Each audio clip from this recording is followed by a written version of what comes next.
Hello guys, welcome back to Movie Reviews. In this installment we're looking at Friday from Last Night 5. So, something interesting one this is. This is I guess you could say like it's I don't know what you call it. I keep thinking of like blaxploitation, well it sort of is in a way. But it's very sort of its time, 1995, sort of doing hip hop era and anything else. And it has a good cast to it. You know, you got Ice Cube, you got Chris Tucker. You've also got Tommy Lester Jr. as well in this film, so pretty decent actors in this film. So pretty good. So the film was directed by F. Gary Gray, who actually directed The Fast and Furious in 2001. He also directed a few others as well. I'm not entirely sure what the other films were. I should really check, unfortunately. But Fast and the Furious, the very first one from the early 2000s, it was one of his. Of course, they helmed. So this film follows the adventures of Craig, played by Ice Cube, and also his friend Smokey. Craig is sort of your typical delinquent, very much, who's sort of unemployed, and also just basically, he sits down and just watches go by day on his porch, really. As his friend Smokey, played by Chris Tucker, who is just like the live wire, smoking weed and everything else. He's basically like a drugs mule who's actually got someone else's stuff with him, and just basically holds on to it, of course, but he just ends up smoking it for himself, really. He just helps himself to it, something he can't resist. So just ends up from there, really. But he also encounters a guy called Debo, played by Tommy Lester Jr., who is basically the weed belongs to him, really. And obviously once they found out what he's been up to, of course, it's been ends up being like a bit of a turf war very much around the neighbourhood, and Craig and Smokey just have to find a way just to maybe hide away, but also not confront Debo, of course. But that leads to some funny things, of course, like with Smokey hiding in the bush, and his whacked out crazy friend says that he's taking a shit in the bush or something. It's like, so you're animalistic or primate now or something, that sort of thing. Is like, it's quite funny actually. Pretty hilarious scene. You've also got him, I think, Smoking and sneaking into Debo's house, or actually, that girl, I forgot the name. Very sort of tattered, very sort of lounge-wearing woman, of course. Asking for weed and everything else. I forgot her name now. He's a bit of like annoying person, very much in the film. So like gets on Craig and Smokey's nerves, really. Again, I think got in with Debo, of course, but also because they sort of sneaked in, and also put something in his drink as well. I forgot what it was called, what it was now. I don't know. I'm not entirely sure, really, but Smokey went to. I think it's been a while since I've seen the film, but I did enjoy it, of course. Just some stuff, some stuff going on that leads to a confrontation with Craig and, of course, Debo, of course, on the neighbourhood, of course. And originally he was planning to use a handgun that he found, of course, and shoot it against, put a bullet in Debo. But his father resist him not to do that, because it's not the way to do it, of course. Even though people have handguns for protection, of course, is not the way. And he just uses his fists and just beats the living shit out of him, of course, and just knocks him out clean, really.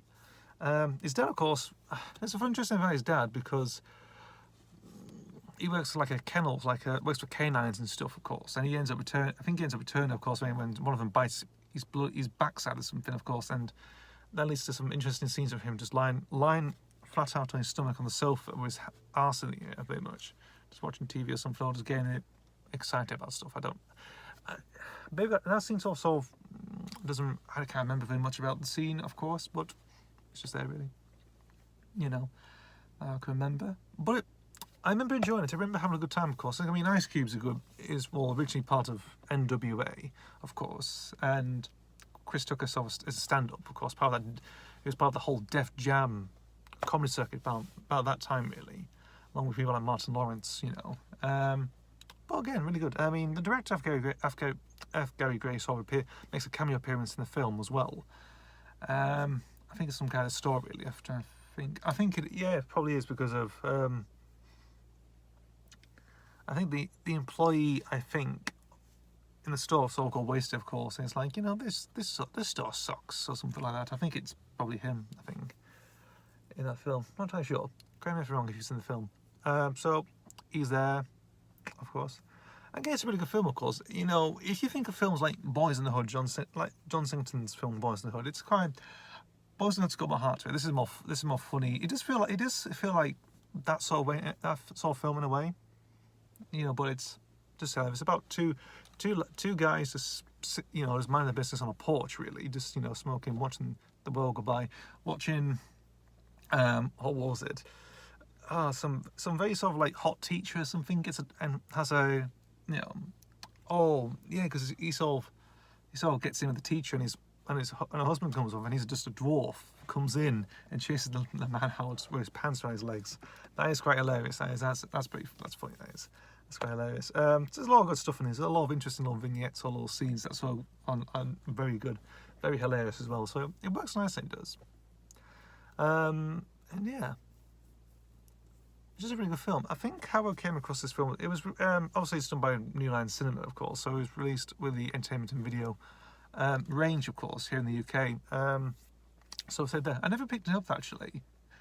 Friday was never a film I picked up, because I used to collect the entertainment and video DVDs at the time, like the early 2000s stuff, like the late 90s, early 2000s stuff I used to get sometimes. I never picked up Friday. I don't know. I never sort of. It's obviously appealing, but I never bothered picking it up, of course. Until I watched it on Netflix, of course, and I found it just on the home screen. I thought, I might give this a watch actually. And I really enjoyed it. Pretty good stuff. And yeah, I did see another film with Ice Cube in, of course, just recently. A very recent film I saw, actually, which I might get down to maybe the next season, I think. I'll probably talk about that one.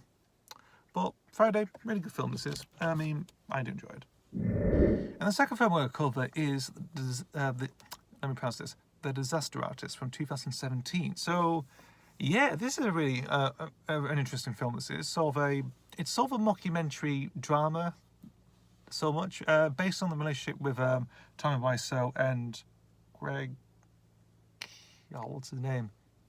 Bollocks. I forgot the last name, Greg something, of course, Tommy and Greg, of course, I'd probably say, who made The Room in 2003. And it talks about their meetings together, their friendship, the whole process with the making of The Room, and how it's 12 productions with the cast and crew and everything else, and obviously its legacy, really. So this is basically a book like what Greg actually wrote itself. It's sort of like a biography type, most of like a biography.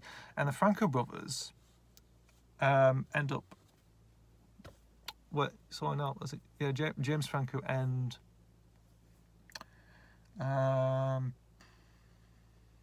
what's the Franco brother name? I forgot the name of Franco's name. So the Franco brothers actually ended up making this. James Franco directed it, stars in it as